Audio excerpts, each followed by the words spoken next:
Hello friends, NCERT learning की में आपका बहुत बहुत स्वागत है। इस वीडियो में हम करेंगे क्वेश्चन आंसर। क्वेश्चन आंसर कौन से? क्लास 10 के चैप्टर 3 वाटर रिसोर्सेज, क्लास 10 का साइंस सब्जेक्ट का हम लोग करने वाले हैं, जो कि एग्ज़ाम शुरू हो रहे हैं 4th में और 6th में से 10th बोर्ड और 12th बोर्ड के। तो 10th बोर्ड और 12th बोर्ड के जो बच्चे हैं उनके लिए यह काफ़ी हेल्पफुल रहेगा। मैं सारे चैप्टर के क्वेश्चन आंसर लेके आने वाली हूँ। तो अभी तक आपने मेरे चैनल को नहीं सब्सक्राइब किया तो तुरंत सब्सक्राइब कर लीजिए और बेल आइकन को प्रेस करना नहीं भूलें, क्योंकि मैं जितने भी क्वेश्चन आंसर के वीडियो लेके आऊँगी तो आपको तुरंत मिल जाएंगे। तो ठीक है, यहाँ पे चलिए स्टार्ट करते हैं वाटर रिसोर्सेज को और इसके क्वेश्चन आंसर्स को। तो ये चैप्टर मैं पहले करा चुकी हूँ, इसका थियरी पार्ट। यहाँ पे हम लोग क्वेश्चन आंसर करेंगे। मल्टीपल चॉइस क्वेश्चंस हैं। पहला क्वेश्चन है, based on information given below. जो इंफॉर्मेशन नीचे दी गई है given below, classify each of the situation. जो इंफॉर्मेशन नीचे दी गई है उसको हमें क्लासीफाई करना है। 2 कॉलम्स हम बना देंगे। एक कॉलम होगा situation as suffering from water scarcity और not suffering from water scarcity. यहाँ पे 4 स्टेटमेंट दिए गए हैं, इनको हमें 2 कॉलम में बना के और डिवाइड करना है। वो रीजन जो कि सफ़र करते हैं फ्रॉम वाटर स्कार्सिटी से, और दूसरे वो रीजन जो वाटर स्कार्सिटी से सफ़र नहीं करेंगे। तो यहाँ पे हमारे 4 जो स्टेटमेंट है वो है, region with high annual rainfall. B है, region having high annual rainfall and large population. C है, region having high annual rainfall but water is highly polluted. D है, region having low rainfall and low population. ठीक है, यहाँ पे मैंने answer देके बनाया हुआ है। Not suffering from water scarcity, कौन से एरिया हैं जो कि वाटर की कमी से नहीं जूझेंगे? तो यहाँ पे हो जाएगा region with high annual rainfall. वो एरिया जहाँ पे ज़्यादा से ज़्यादा बारिश होती है तो वहाँ पे लोग जो है वाटर की कमी से सफ़र नहीं करेंगे, उन्हें कष्ट नहीं होगा। दूसरा है region having low rainfall and low population.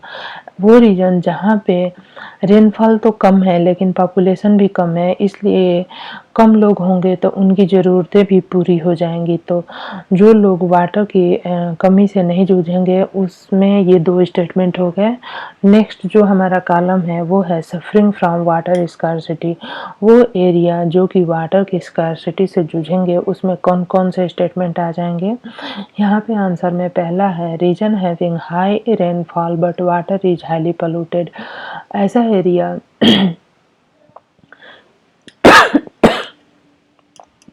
ऐसा एरिया जहाँ पे रेनफॉल तो बहुत ज़्यादा है लेकिन क्या है कि जो वाटर है वो पोल्यूटेड है।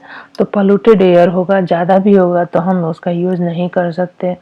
दूसरा जो स्टेटमेंट है वो है, रीजन हैविंग हाई रेनफॉल। वो रीजन जहाँ पे ज़्यादा रेनफॉल है एंड हाई पॉपुलेशन। तो जहाँ पे ज़्यादा रेनफॉल तो है लेकिन पॉपुलेशन भी बहुत ज़्यादा है तो वो एरिया भी क्या होगा, वाटर की स्कार्सिटी से जूझेगा। नेक्स्ट हमारा क्वेश्चन है, which one of the following statement is not an argument in favour of multipurpose river project. जो मल्टीपर्पज रिवर प्रोजेक्ट होते हैं उनमें कौन सा एक स्टेटमेंट जो है वो आर्गुमेंट का रीजन नहीं होगा, या फिर जो मल्टीपर्पज रिवर प्रोजेक्ट बनते हैं उसके फेवर में 4 स्टेटमेंट दिए गए हैं। तो इनमें से 3 स्टेटमेंट जो होगा फेवर में होगा मल्टीपर्पज रिवर प्रोजेक्ट के, और एक जो होगा वो उसके एंटी होगा। ठीक है, तो हम ये 4 स्टेटमेंट देखते हैं।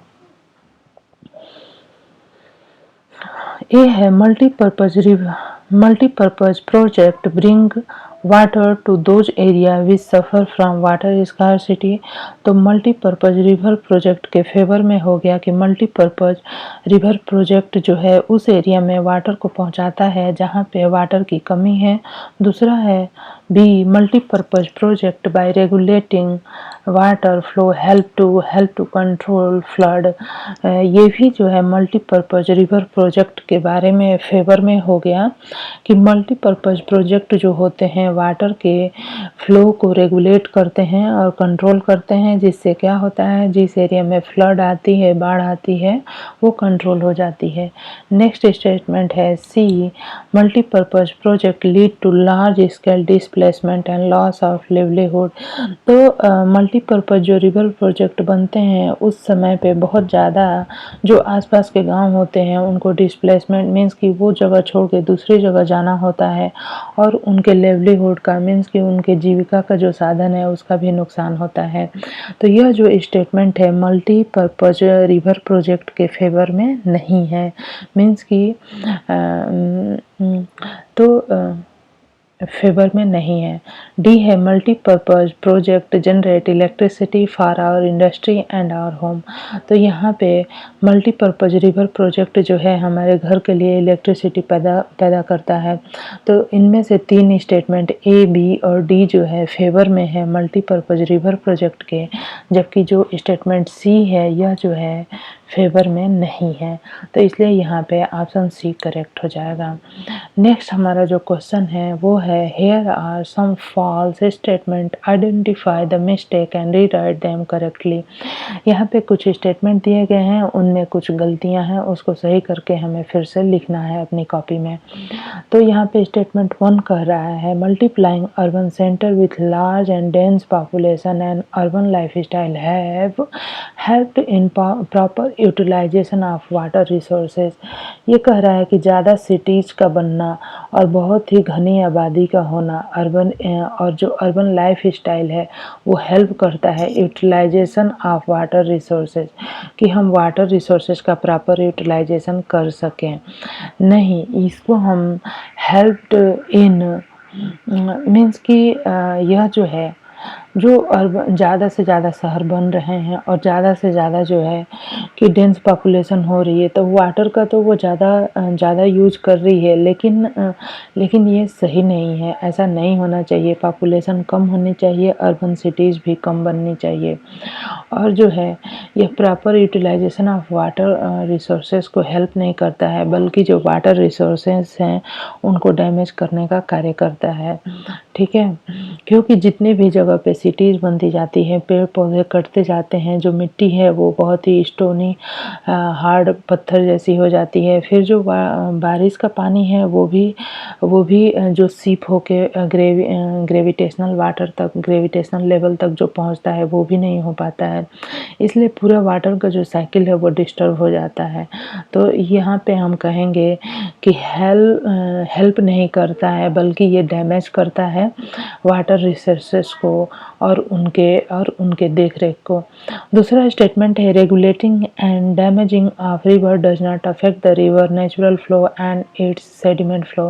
तो रेगुलेट करना और डैमेज करना रिवर को, उसके नेचुरल फ्लो को क्या करेगा, डैमेज करेगा और सेडिमेंट फ्लो को भी रिटार्ड करेगा। तो यहाँ पे कह रहा है कि regulating and damaging of river does not affect, तो यहाँ पे हम डज नॉट को हटा देंगे, वो अफेक्ट द रिवर, यहाँ पे क्या हो जाएगा, regulating and damaging of river affect the river natural flow and its sediment flow. Next है in Gujarat the Sabarmati basin farmer were not agitated when higher priority was given to water supply in urban area. Gujarat में Sabarmati basin में जो farmer रहते हैं, किसान रहते हैं, वो वेयर नॉट को हटा देंगे, were agitated when higher priority was given to water supply to particularly during drought.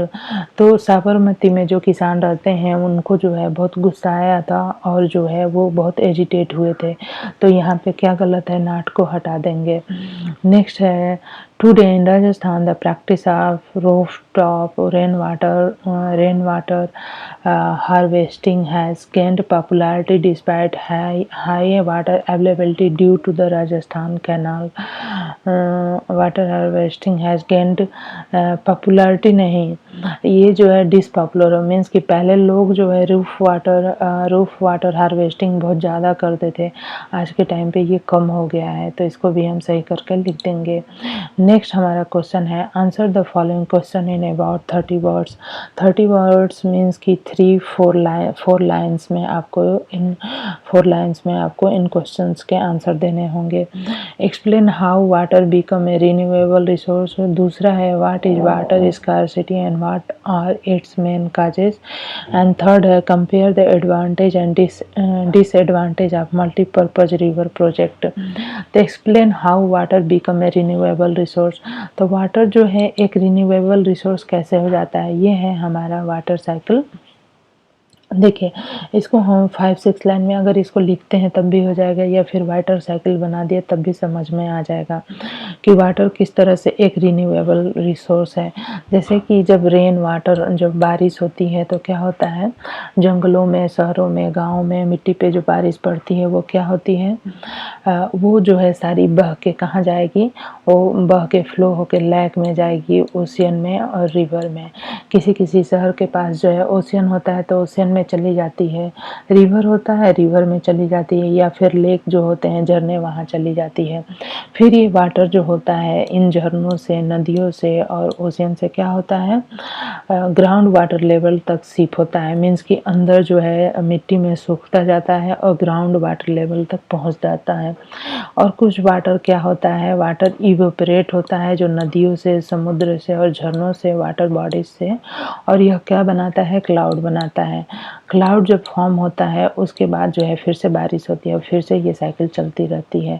तो इस तरह से वाटर जो है एक रिन्यूएबल रिसोर्स है, और यहाँ से जब वाटर ग्राउंड वाटर लेवल तक पहुँच जाता है तो हम जो है कि बहुत सारे पंप, जो मोटर पंप यूज करते हैं उनकी मदद से भी हम वाटर को निकाल लेते हैं। तो वाटर किस तरह से रिन्यूएबल रिसोर्स है आपको समझ में आ गया। नेक्स्ट हमारा जो है कि क्वेश्चन है what is water scarcity and what are its main causes. Water scarcity क्या होती है, जब वाटर हमारे लिए अनअवेलेबिलिटी ऑफ, हमने आंसर यहाँ पे लिख दिया है, unavailability of water for daily need like the bathing, washing cloth, cleaning, cloth को धुलने के लिए, कपड़ों को धुलने के लिए, क्लीनिंग यूटेंसिल बर्तन धोने के लिए, घर की सफाई करने के लिए और फ्लोर की सफाई के लिए जब हमें वाटर प्राप्त नहीं होता है तो इसे वाटर स्कार्सिटी कहते हैं। काजेज मैंने नहीं लिखे हैं, काजेज मैं बता देती हूँ। काज इसके रीज़न क्या क्या हो सकते हैं कि बहुत ही ज़्यादा पॉपुलेशन हो किसी एरिया में तो सभी को प्रॉपर वाटर नहीं मिल पाता है। कभी कभी क्या होता है कि वाटर पॉल्यूटेड हो जाता है, कभी कभी बारिश कम होती है, तो ये जो है रीजन हो गए वाटर स्कार्सिटी के। नेक्स्ट हमारा क्वेश्चन था, देख लेते हैं इसमें 2 में, compare the advantage and disadvantage of multipurpose river project. तो एडवांटेज और डिसएडवांटेज देखेंगे तो हम यहाँ पे मैंने बहुत बड़ा लिख दिया है, आपको छोटा ही लिखना होगा आंसर। मैंने कि मैक्सिमम 5 लाइन 6 लाइन से ज़्यादा नहीं होना चाहिए 30 वर्ड के questions.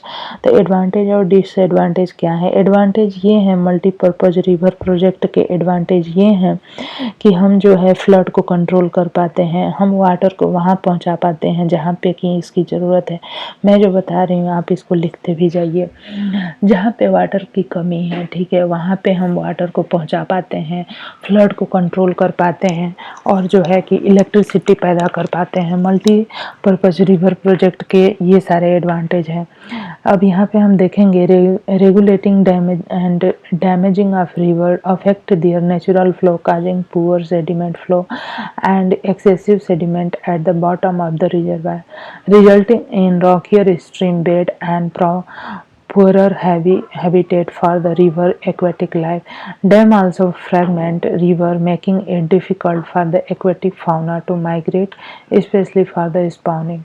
The reservoirs that are created on the flood plan also submerged the existing vegetation and soil, leading to its decomposition over a period of time.